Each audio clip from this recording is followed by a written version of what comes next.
We are going to be starting a game of the Wartales demo. So you can choose between a merchant son or an army veteran. I like to go with the merchant son, especially during this demo, because you're only going to experience the early game, and 50 more crowns is pretty nice for early game, so you don't have to stress quite as much about rushing between missions to pay your troop wages. The influence, I haven't seen it come up much. Seems like you get plenty of it from winning fights and whatnot, so this is just mechanically better. Yeah, the demo, I think it only lets you play an hour and a half or so of gameplay. I remember the first time I played, I was about an hour and a half in. I got in a random battle with some wolves, and then after the battle was over, it kicked me out.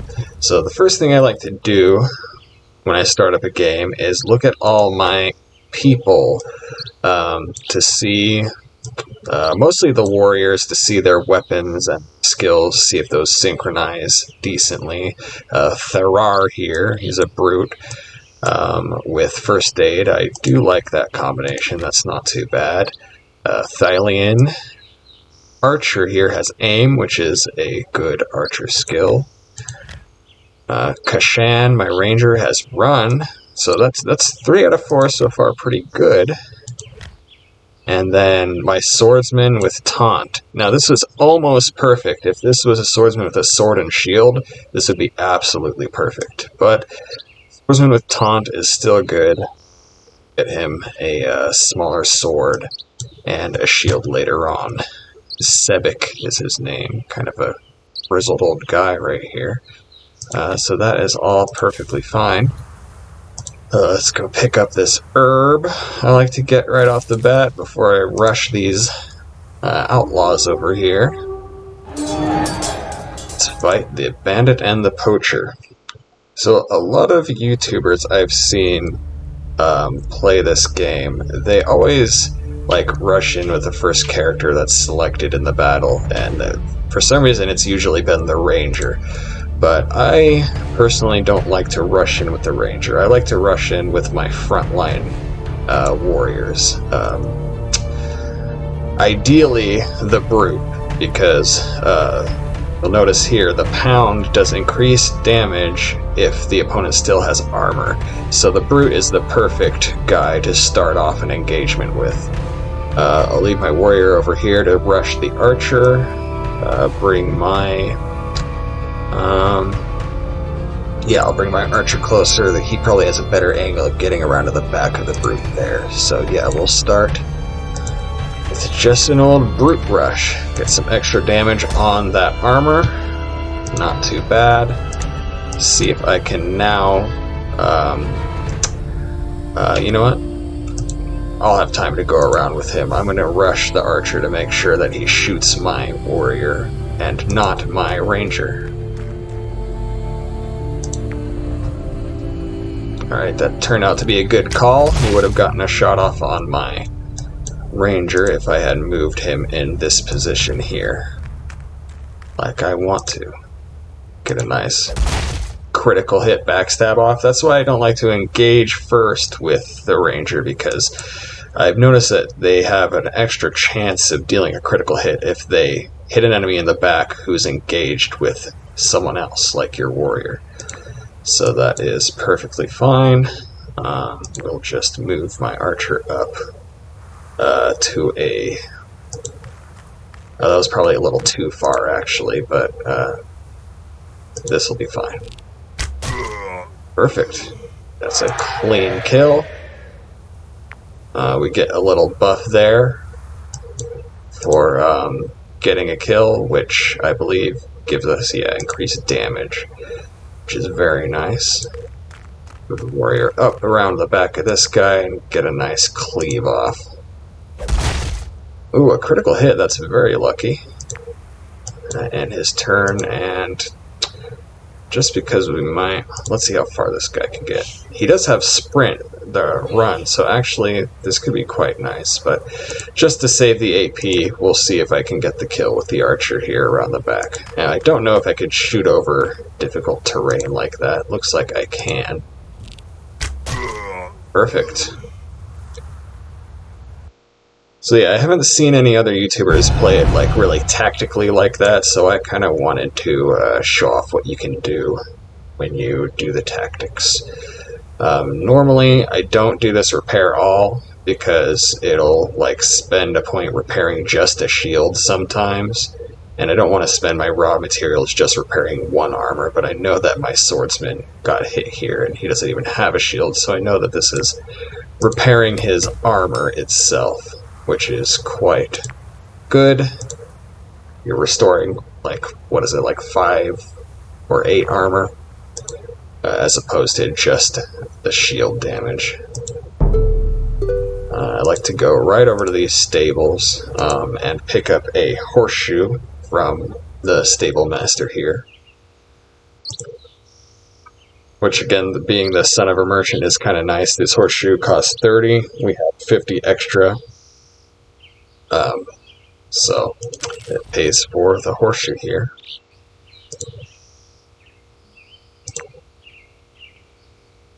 And the other ponies themselves cost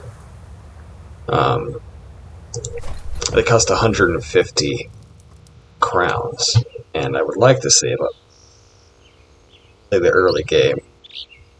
Your troops sort of cost a lot of money, so the first mission or so is the profits are mostly spent just paying for your guys. So yeah, we equip the horseshoe right away.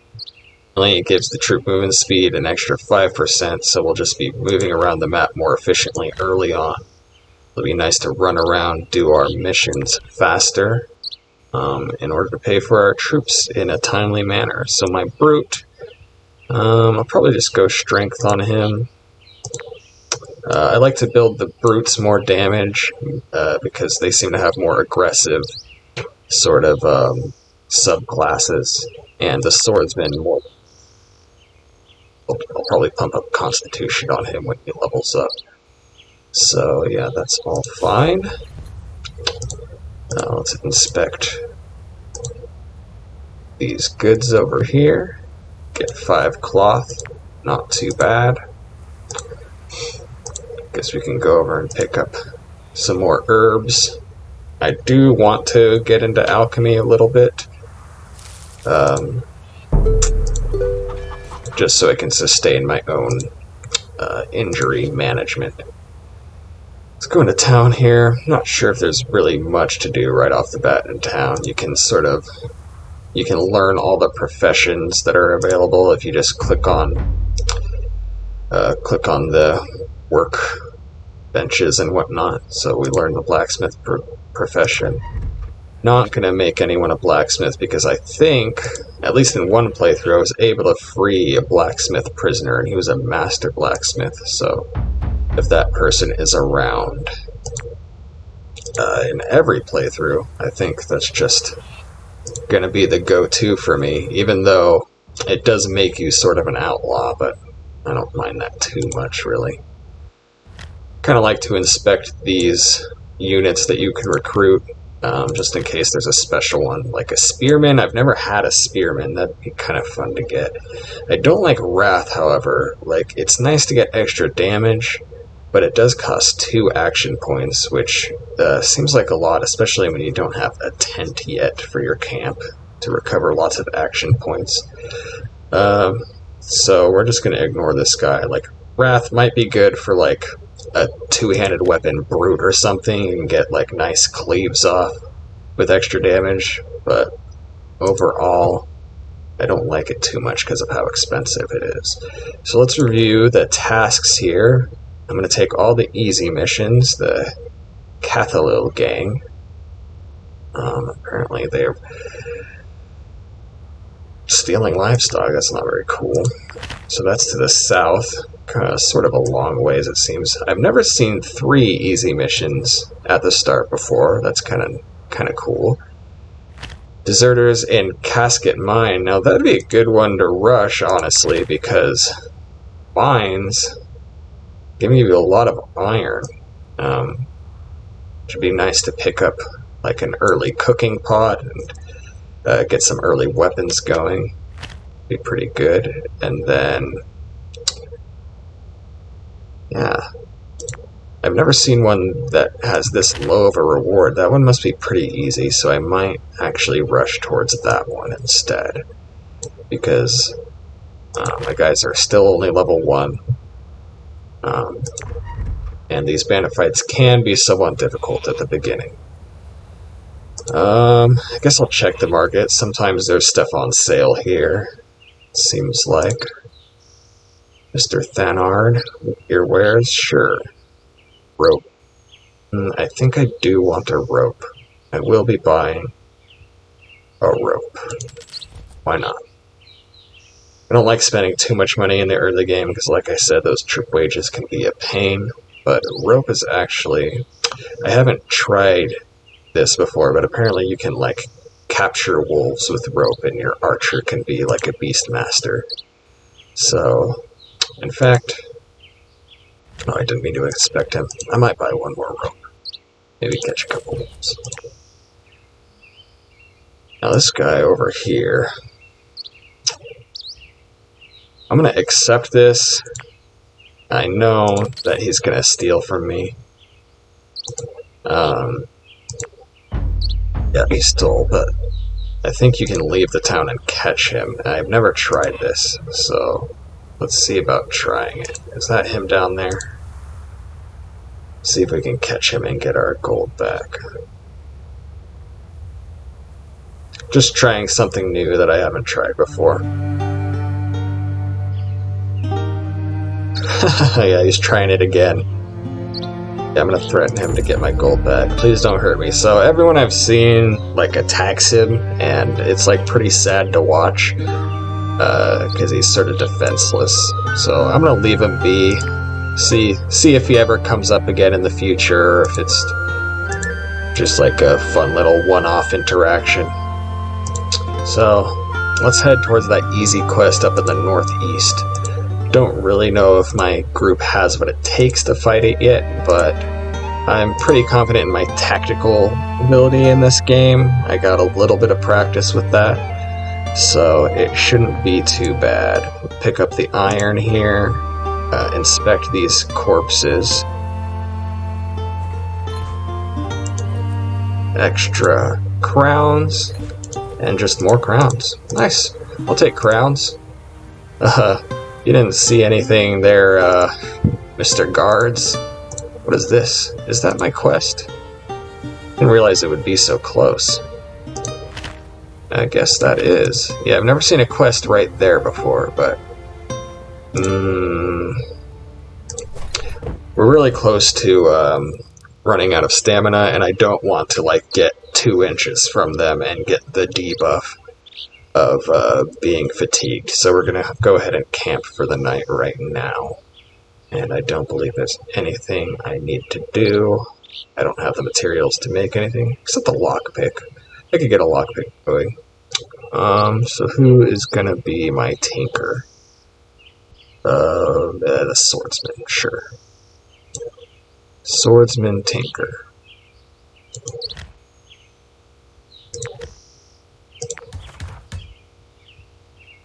Yeah, let's craft 1 lockpick, why not? There we go, we have a lockpick.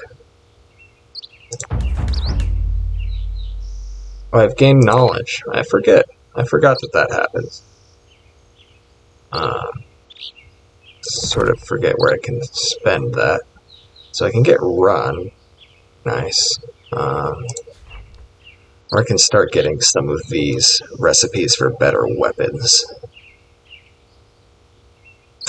And I did want to sort of think about doing the one-handed sword. I don't know if this is one-handed. The gladius, you know, is traditionally a one-handed weapon, but you never know what these how they mess up types of weapons. But sure.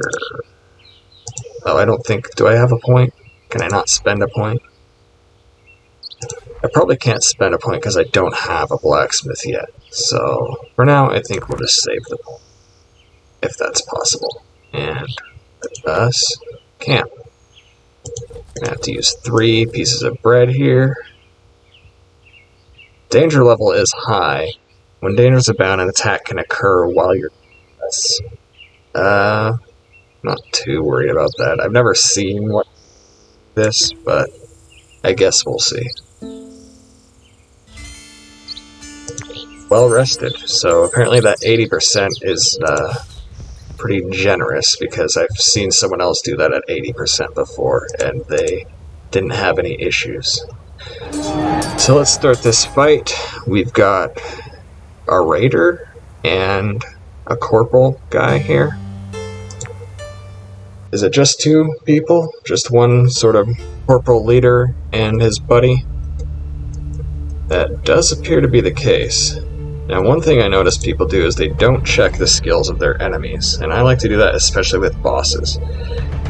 So, yeah, he just does a lot of damage to people with shields especially. He can get protection, and he has protection, and gives protection to their allies if he's not engaged. So for sure, I like to engage the boss right away with probably my brute, so I can start dealing damage to that armor. And then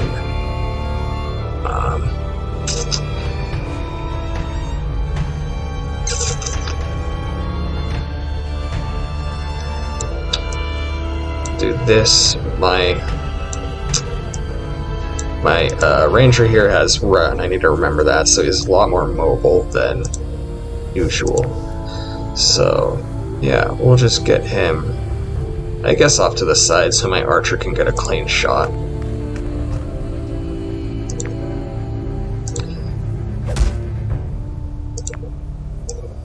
Alright, and then I'll go engage this guy just so that my ranger has options as far as attacking goes. And doesn't have to worry about getting engaged on himself. That is a ton of damage, so I do think we are going to have to focus out that boss. So yeah, let's go ahead and go around the back. Maybe we can get a nice critical hit shot on this guy. Perfect.